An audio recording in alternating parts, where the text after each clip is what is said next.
ദൈവത്തിൻ്റെ അതിപരിശുദ്ധ നാമം വാഴ്ത്തപ്പെടുമാറാകട്ടെ. കഴിഞ്ഞ നാളുകളായിട്ട് നമ്മൾ ചിന്തിച്ചു കൊണ്ടിരിക്കുന്നത് അസാധ്യമായ കാര്യങ്ങളെ സാധ്യമാക്കുന്ന ദൈവത്തിൻ്റെ അദൃശ്യമായ കരങ്ങളെക്കുറിച്ചാണ്. നമ്മൾ ആദ്യ നാളുകളിൽ ചിന്തിച്ചത് ഇസ്രായേൽ മക്കളെ വഴി നടത്തിയ ദൈവം. നമ്മൾ ഒരു കാര്യമൊന്ന് ആലോചിച്ചാൽ മതി. ഒരു വലിയൊരു സമുദ്രം മനുഷ്യനെ വിഴുങ്ങാൻ കണക്കിന് നിൽക്കുകയാണ്. അതിനെ രണ്ടായിട്ട് ചിറ പോലെ നിർത്തി അതിലൂടെ ഇസ്രായേൽ മക്കളെ വഴി നടത്തിയ ദൈവം. ഇത് ആരാലും സാധിക്കുന്ന കാര്യമല്ല. ഇത് സാധിക്കുന്നത് ഒരുവൻ മാത്രമേ ഉള്ളൂ ഈ ലോകത്ത്. സർവശക്തനായ എൻ്റെ യഹോവയായ ദൈവം മാത്രമാണ് ഇതിന് യോഗ്യൻ. ഇനി അടുത്ത് നമ്മൾ കണ്ടത് കടലിനെ മാത്രമല്ല, നദിയെയും രണ്ടായിട്ട് വിഭജിച്ച് അതിലൂടെ ഇസ്രായേൽ മക്കളെ നടത്തിയ ദൈവം. ജോഷുവ യോർദാൻ നദി രണ്ടായിട്ട് വിഭജിച്ച് അതിലൂടെ ഇസ്രായേൽ മക്കളെ നടത്തി. ജോഷുവയുടെ കൂടെ ഇരുന്ന ദൈവം ഇന്നും ശക്തനാണ്. ഏത് പ്രതിസന്ധിയിലെ നടുവിലൂടെയും നിങ്ങളെ ധൈര്യപൂർവം നടത്തിച്ച് അക്കരെ എത്തിക്കുവാൻ. ആ ദൈവത്തെ നിങ്ങൾ വിശ്വസിക്കുന്നുണ്ട് എങ്കിൽ ദൈവം നിങ്ങളുടെ കുടുംബജീവിതങ്ങളെ എല്ലാം അനുഗ്രഹിക്കും. ഇനി അടുത്ത് നമ്മൾ കണ്ടത് എന്തെന്ന് ചോദിച്ചാൽ, ഈ ഭൂമിയിലുള്ള ശക്തരായ മൃഗങ്ങളെ പരാജയപ്പെടുത്തിക്കൊണ്ട് ശിംശോൻ, അതുപോലെ ദാനിയേൽ, അതുപോലെ ദാവീദ് തുടങ്ങിയ മഹാരഥന്മാർ അവർ വിജയിച്ച് കാണിച്ചു. അതുപോലെ ഗോലിയാത്ത് എന്ന മല്ലനെ 5 കല്ലുകൾ കൊണ്ട് തകർത്ത് എറിഞ്ഞ ദാവീദ്. ഇങ്ങനെ ജീവിതത്തിൽ സംഭവിച്ച ഓരോ കാര്യങ്ങളെയും കുറിച്ച് നോക്കുമ്പോൾ ദൈവത്തിൻ്റെ അദൃശ്യമായ കരം കൂടെ ഉണ്ടായിരുന്നു എന്ന് വേണം നമ്മൾ കരുതാൻ വേണ്ടി. കാരണം ദൈവത്തിൻ്റെ കരം ഇല്ല എങ്കിൽ നമുക്ക് ഒന്നും ചെയ്യാൻ പറ്റത്തില്ല. അതുപോലെ ശദ്രക്കിനെയും മേശക്കിനെയും അബേദ്നഗോമിനെയും അഗ്നിമയമായ ആ തീച്ചൂളയിൽ നിന്ന് രക്ഷിച്ച് വീണ്ടെടുത്ത ദൈവം. അതുപോലെ ദാനിയേലിനെ സിംഹക്കുഴിയിൽ നിന്ന് വീണ്ടെടുത്ത ദൈവം. വഴിതെറ്റി പോയിട്ടും അവസാനമായി ദൈവത്തോട് ശക്തി ചോദിച്ച് ശിംശോൻ അവൻ ദൈവസന്നിധിയിൽ മാപ്പിരന്നുകൊണ്ട്, ദൈവമേ എനിക്ക് ഒരു പ്രാവശ്യം കൂടെ ശക്തി തരുമാറാകണമേ എന്ന് പറഞ്ഞുകൊണ്ട് അവൻ ദൈവസന്നിധിയിൽ നിന്ന് കരഞ്ഞ് നിലവിളിച്ചു. ദൈവം ആ പ്രാർത്ഥന കേട്ടു. അവൻ മുൻപ് കൊന്ന ആൾക്കാരെക്കാളും അധികം ജനത്തിന്, ഏകദേശം 10,000 ആൾക്കാരെ അവൻ വീണ്ടും കൊന്നു എന്ന് വേണം നമ്മൾ മനസ്സിലാക്കുവാൻ. ഇവിടെ നമ്മളെല്ലാം കാണുന്നത് ദൈവത്തിൻ്റെ അദൃശ്യമായ കരം മനുഷ്യൻ്റെ കൂടെ ഇരുന്നത് കൊണ്ട് മാത്രമാണ്. ആരാലും സൗഖ്യം വരത്തില്ല, യവൻ ശപിക്കപ്പെട്ടവനാണ് എന്ന് പറഞ്ഞുകൊണ്ട് അവനെ പട്ടണത്തിൻ്റെ പുറത്താക്കി. ആ സമയത്ത് അവിടെ വന്ന ക്രിസ്തു അവനെ തൊട്ട് സൗഖ്യമാക്കി. കുഷ്ഠരോഗത്തിൽ നിന്ന് വിടുതൽ കൊടുത്ത് അവൻ്റെ ശരീരത്തെ പുതുതായി സൃഷ്ടിച്ച ദൈവം. ഇതെല്ലാം സാധ്യമാക്കുന്നത് എൻ്റെ ഒരേ ഒരു ദൈവമായ കർത്താവായ യഹോവയിൽ മാത്രമേ ഉള്ളൂ. യേശുക്രിസ്തു അവനെ തൊട്ട് സൗഖ്യമാക്കി, അവന് പൂർണ്ണമായ സൗഖ്യം കൊടുത്തു. ഇനി അതുപോലെ തന്നെ നിത്യജീവിതത്തിൽ നമ്മൾ കാണുന്നതാണ്, മനുഷ്യന് അപ്പം കൂടാതെ ജീവിക്കുവാൻ സാധിക്കുന്നില്ല. അങ്ങനെ ഇരിക്കെ ഏലിയാവ് 120 യമത്തിൻ പഴത്തെ അവൻ എന്ത് ചെയ്തു? 100 പേർക്ക് കൊടുത്തു. ഇവിടെ കർത്താവായ യേശുക്രിസ്തു 5 അപ്പവും 2 മീനും കൊണ്ട് 5000 പോഷിപ്പിച്ചു. ഇവിടെയും നമ്മൾ കാണുന്നത് വലിയവനായ ദൈവത്തിൻ്റെ അദൃശ്യമായ കരമാണ്. ആരാലും സാധിക്കാത്ത കാര്യങ്ങൾ സാധ്യമാക്കുന്ന സ്വർഗത്തിലെ ദൈവം. അതുപോലെ തന്നെ നമ്മൾ വീണ്ടും കാണുന്നു മരണത്തിന്മേൽ ജയം നേടിയ ദൈവം. വേദപുസ്തകത്തിൽ പറയുന്നു മരണത്തിൽ നിന്ന് ജയം നേടിയ ദൈവം. കർത്താവ് യേശുക്രിസ്തു മരിച്ച് അടക്കപ്പെട്ടു, അവൻ മൂന്നാം നാളിൽ ഉയർത്തെഴുന്നേറ്റു. അതുപോലെ അവനെ സ്നേഹിച്ചിരുന്നവരും അവനെ പരിപാലിച്ചിരുന്നവരും എന്താണ് ആ ഒരു സുഖം അനുഭവിച്ചു. ജേറസിൻ്റെ മകൾ ലാസറസ് അതുപോലെ മരണത്തെ മുഖാമുഖം കണ്ട് മരിച്ച് നാറ്റം വെച്ച ലാസറിനെ ഉയർപ്പിച്ച ദൈവം. ഇവിടെ നമ്മൾ കാണുന്നത് മഹോന്നതനായ ദൈവം ഒരുവനെ ഓർത്ത് അവനെന്താണ് കണ്ണുനീർ വാർക്കുകയാണ്. അവിടെ ഉണ്ടായി വേദപുസ്തകത്തിലെ ഏറ്റവും ചെറിയ വാക്യം, യേശു കണ്ണുനീർ വാർത്തു.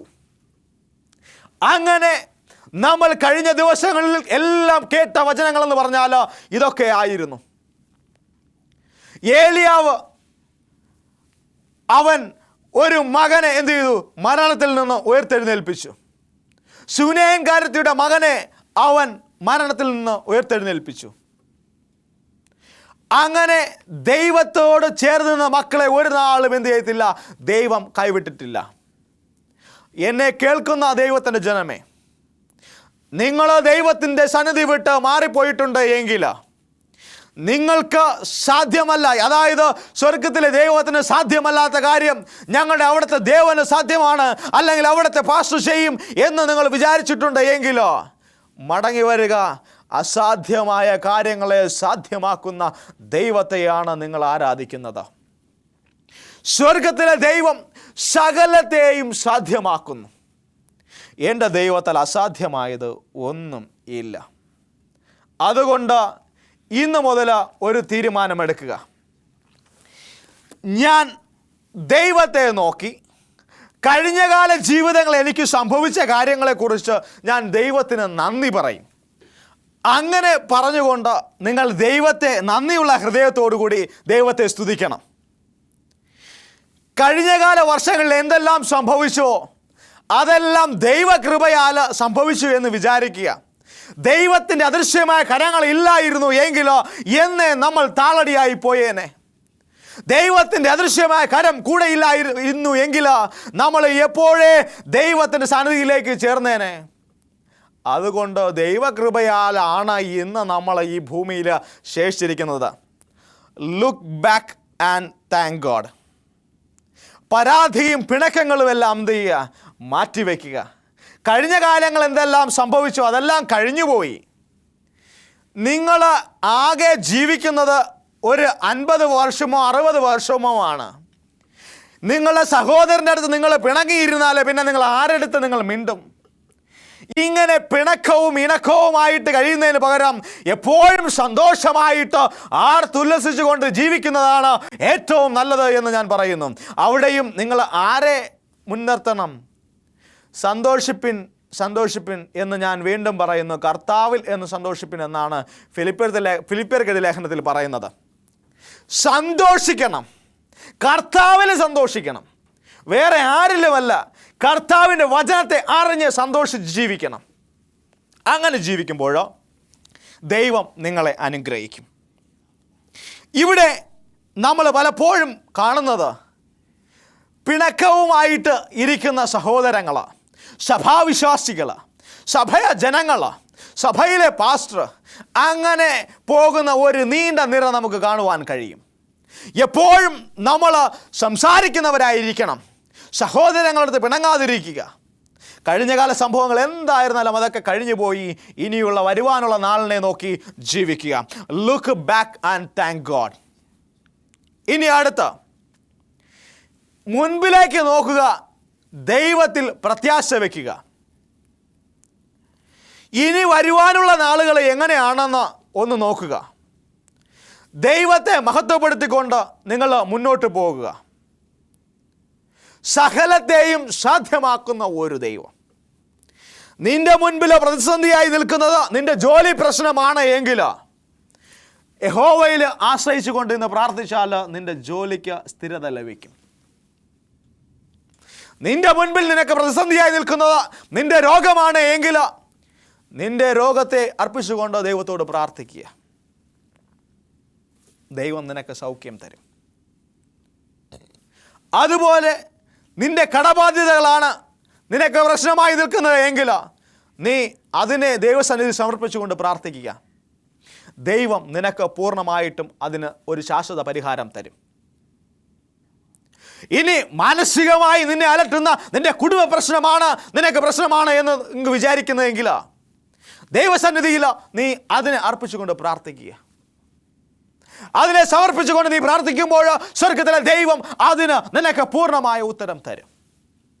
നിന്റെ മക്കളുടെ ഭാവി ജീവിതമാണ് നിനക്ക് പ്രശ്നമായി നിൽക്കുന്നതെങ്കിൽ ദൈവത്തെ പൂർണ്ണമായിട്ടും ആശ്രയിച്ചുകൊണ്ട് നിന്റെ മക്കൾക്ക് വേണ്ടി നീ പ്രാർത്ഥിക്കുക.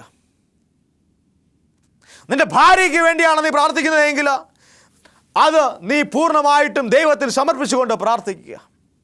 നിന്റെ ഭർത്താവിന് വേണ്ടിയാണ് നീ പ്രാർത്ഥിക്കുന്നതെങ്കിൽ ദൈവത്തിൽ സമർപ്പിച്ചുകൊണ്ട് പ്രാർത്ഥിക്കുക. നിന്റെ ജീവിതത്തിലുണ്ടാകുന്ന ഏതു പ്രശ്നത്തെയും പരിഹാരം എൻ്റെ സ്വർഗത്തിലെ ദൈവത്തിന് ഉണ്ട് എന്നതിന് യാതൊരു സംശയമില്ല. അതുകൊണ്ട് എന്നെ കേൾക്കുന്ന എൻ്റെ ദൈവത്തിൻ്റെ ജനമേ, നിങ്ങൾ എപ്പോഴും ദൈവസന്നിധിയിൽ അനുസരണയുള്ളവരായി ഇരിക്കുക. ഇനി ദൈവത്തെ, അതായത് നമ്മെ തന്നെ നോക്കുക. നമ്മെ തന്നെ നോക്കിയിട്ട് നമ്മളിൽ തന്നെ ദൈവിക സ്വഭാവങ്ങൾ ഉണ്ടോ എന്ന് പരിശോധിക്കുക. ഗലാത്യർ ലേഖനത്തിൽ നമ്മൾ വായിക്കുമ്പോൾ നമുക്കവിടെ കാണാൻ കഴിയുന്നത് ദൈവിക സ്വഭാവങ്ങളെ കുറിച്ചൊക്കെ നമുക്കവിടെ കാണാൻ കഴിയുന്നു. നവരത്നങ്ങൾ അടങ്ങിയ ദൈവിക സ്വഭാവങ്ങൾ, അതിൽ ചിലത് സ്നേഹം, സമാധാനം, സന്തോഷം, ദീർഘക്ഷമ, പരോപകാരം, ഇങ്ങനെ നീണ്ടുപോകുന്നു. സ്നേഹമുണ്ട്, സമാധാനമുണ്ട് എങ്കിൽ പരോപകാരമില്ല എങ്കിൽ നമ്മൾ തെറ്റുകാരായിത്തീരുന്നു.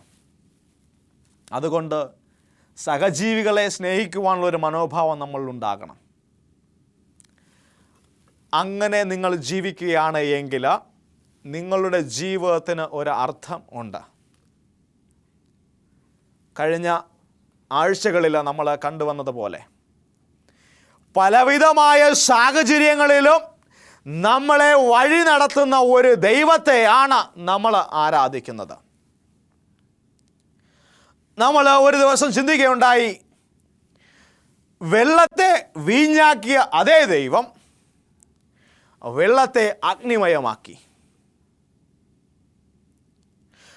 വെള്ളത്തിന് രുചിയുണ്ട്, ഗുണമുണ്ട്, എന്നാലും അത് രുചി എന്താണെന്ന് പറയുവാൻ നമുക്ക് പറ്റത്തില്ല.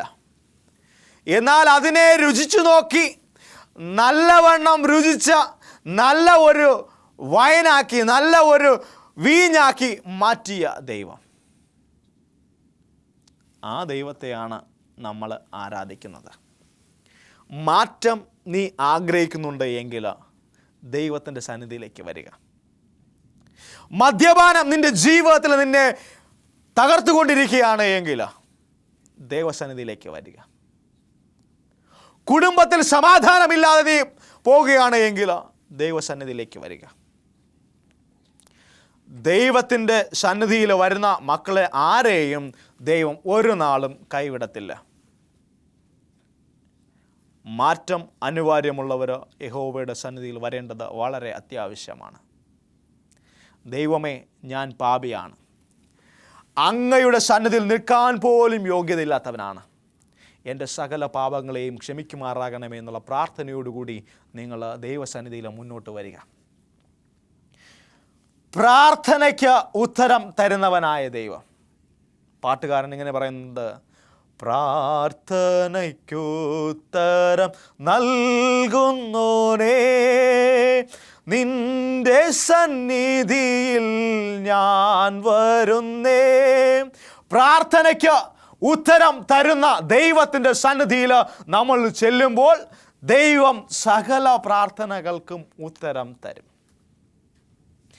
അങ്ങനെ വിശ്വസിക്കുന്ന നിങ്ങൾ ദൈവസന്നിധിയിൽ എന്നും നന്മയുള്ളവരായിരിക്കുമെന്നുള്ള കാര്യത്തിൽ യാതൊരു സംശയവുമില്ല. കർത്താവിൽ എപ്പോഴും സന്തോഷിക്കുക.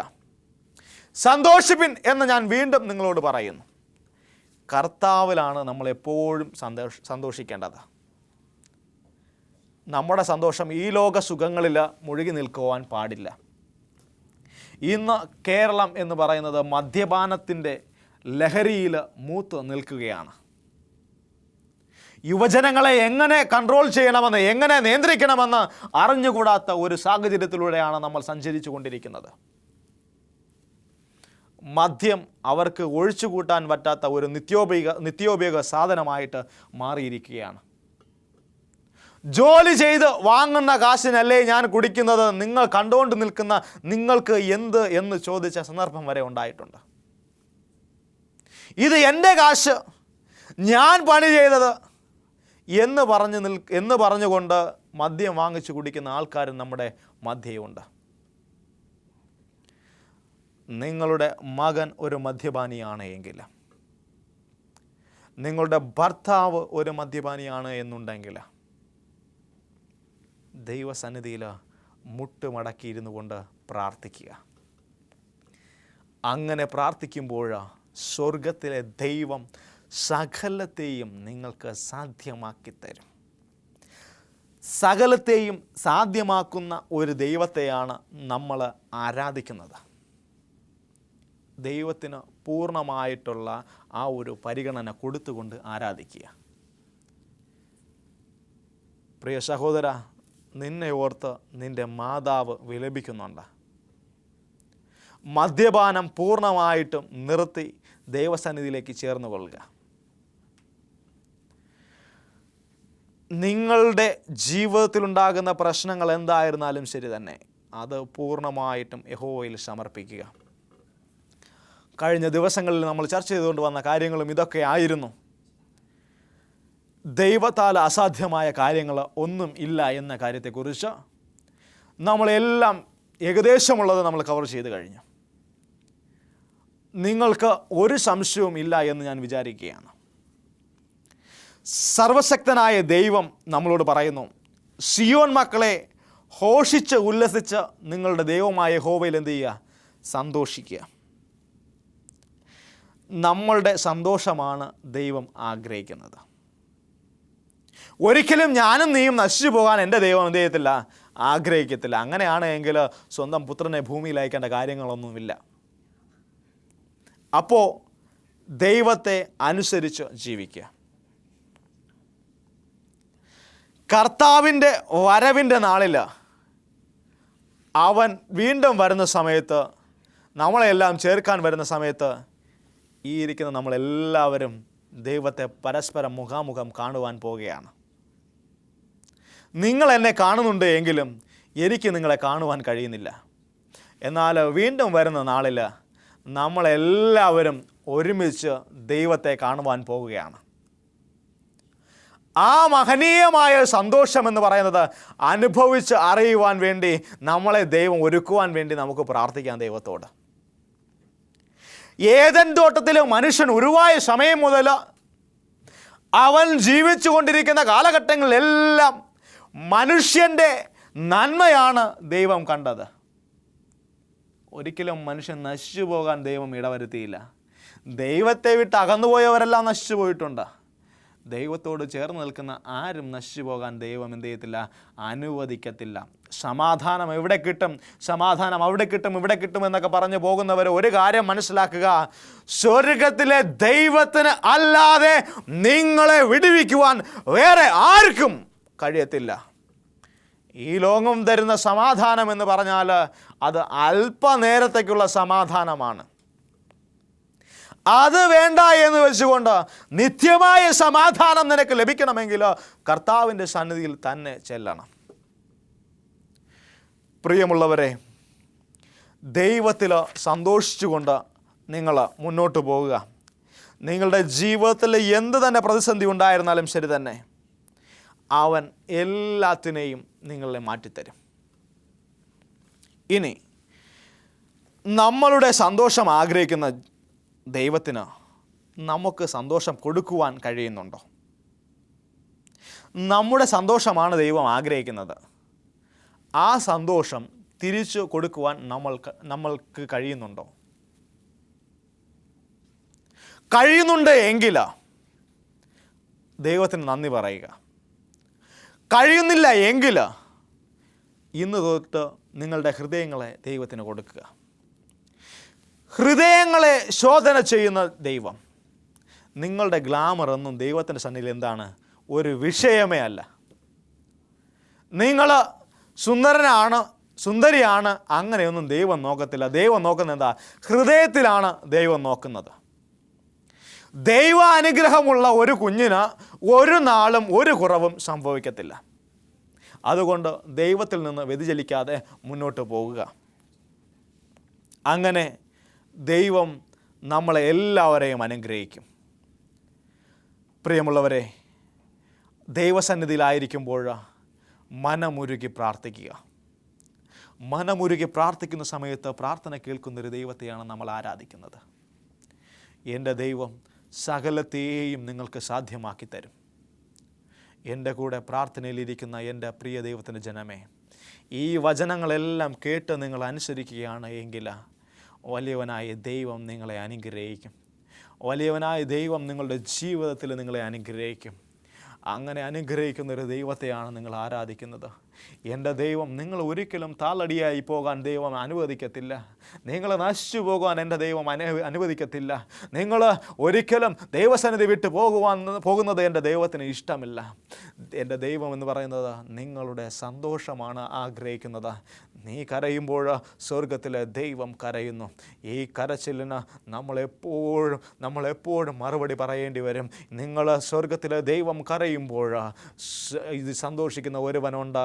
അവൻ സാത്താനാണ്. അവൻ നിങ്ങളെ തകർക്കുവാൻ വേണ്ടി പല തന്ത്രങ്ങളും മേയും. എന്നാൽ നസറനായ യേശുവിൻ്റെ അധികാരമുള്ള നാമത്തിൽ നിങ്ങൾ ജയം നേടേണ്ടത് വളരെ അത്യാവശ്യമാണ്. നമുക്ക് പ്രാർത്ഥിക്കാം.